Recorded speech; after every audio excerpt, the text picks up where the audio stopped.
Hello दोस्तों, नमस्कार। झारखंड सरकार को मिलेंगे 1.36 लाख करोड़ रुपए।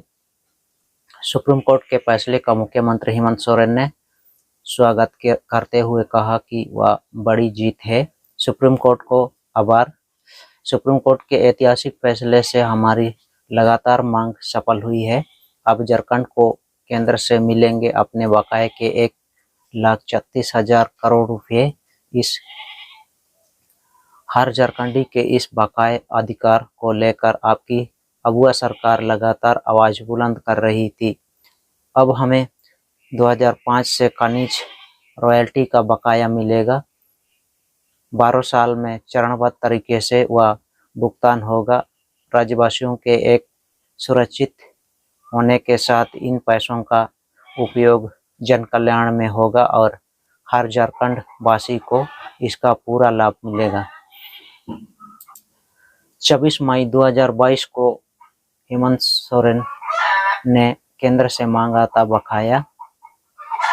केंद्र सरकार का कहना है कि झारखंड में कार्यरत कोल कंपनियां CCL, BCL और ECL पर विभिन्न मदों में 1,36,000 यानी कि 42 करोड़ रुपए बकाया है।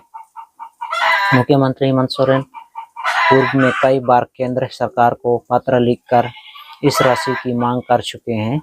मुख्यमंत्री ने इस बाबत 26 मार्च 2022 को तत्कालीन केंद्रीय कोयला मंत्री को विस्तृत रूप से पत्र भेजकर बकाये की मांग की थी। सुप्रीम कोर्ट ने राज्यों को 1 अप्रैल 2005 के बाद से केंद्र सरकार खनन कंपनियों से खनिज संपन्न भूमि पर रॉयल्टी का पिछला बकाया वसूलने की अनुमति दे दी है। कोर्ट ने कहा कि केंद्र खनन कंपनियों द्वारा खनिज संपन्न राज्यों को बकाये का भुगतान अगले 12 वर्ष में क्रमबद्ध तरीके से किया जा सकता है। वहीं कोर्ट ने खनिज संपन्न राज्यों को रॉयल्टी के बकाये के भुगतान पर कोई जुर्माना न लगाने का निर्देश दिया। CJI DY चंद्रचूड़ की अगुवाई वाली 9 सदस्यीय पीठ ने कहा कि 25 जुलाई को आदेश की आगामी प्रभाव से लागू करने की दलील खारिज की जाती है। पीठ ने कहा कि हालांकि बकाया के भुगतान पर शर्तें होगी। CJI ने कहा कि राज्य पिछले कर का दावा कर सकते हैं, लेकिन शर्तों के साथ कर की मांग पर 1 अप्रैल 2005 से पहले के लेन देन पर लागू नहीं होगी। पीठ ने कहा कि कर की मांग के भुगतान का समय 1 अप्रैल 2024 से शुरू होकर 12 वर्षों में किस्तों में बांटा जाएगा। सुप्रीम कोर्ट ने केंद्र की उस याचिका को खारिज कर दिया जिसमें 25 जुलाई के फैसले के संभावित प्रभाव के बारे में पूछा गया था।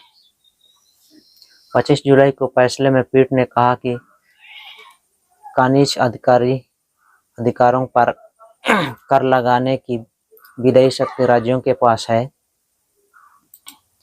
कोर्ट ने तय किया शर्तें कर की मांग 1 अप्रैल 2005 से पहले के लेन देन पर नहीं होनी चाहिए। कर की मांग के भुगतान का समय 1 अप्रैल 2024 से शुरू होकर 12 वर्षों में किस्तों में बांटा जाएगा। बकाया के भुगतान पर किसी प्रकार का जुर्माना नहीं लिया जाएगा।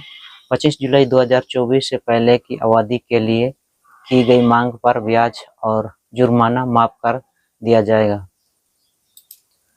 झारखंड की ओर से पेश वरिष्ठ अधिवक्ता राकेश द्विवेदी ने सुनवाई के दौरान कहा कि इस अधिनियम को वैध घोषित करने तक हम खनिजों और खनिज युक्त भूमि पर कर नहीं वसूल सकते।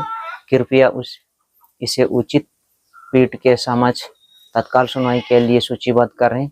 द्विवेदी पटना हाईकोर्ट की रांची पीठ के फैसले का उल्लेख कर रहे थे, जिसने 22 मार्च 1993 को दिए अपने फैसले में खनिज क्षेत्र विकास प्राधिकरण अधिनियम की धारा 89 रद्द कर दी थी।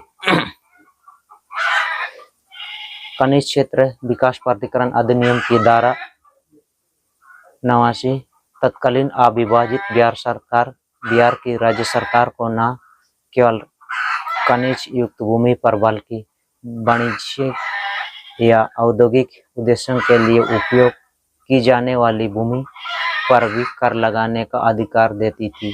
इस पर सीजीआई ने द्विवेदी को आश्वासन दिया कि वह इस मामले को तत्काल सूचीबद्ध करने के लिए प्रशासनिक स्तर पर निर्देश जारी करेंगे।